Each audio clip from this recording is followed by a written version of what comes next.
তেল গরম হয়ে গেলে মৌরি ফোড়ন দিলাম, তেজপাতা, গরম মশলা, মধ্যে এলাচ, দারচিনি, লবঙ্গ ফোড়ন দিলাম, দিয়ে আদা কুচিটা দিয়ে দিলাম।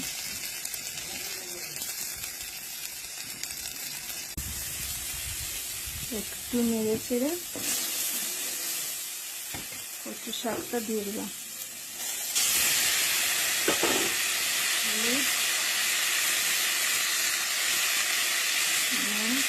পরিমাণ মতো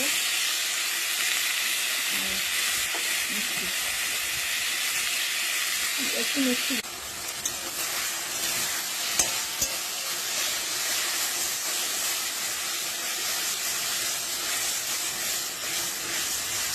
একটু ভাজা ভাজা হয়ে গেলে কেউ ঘি দিতে চাইলে ঘি দেবেন, খুবই ভালো লাগবে। আমি ঘি দেবো না।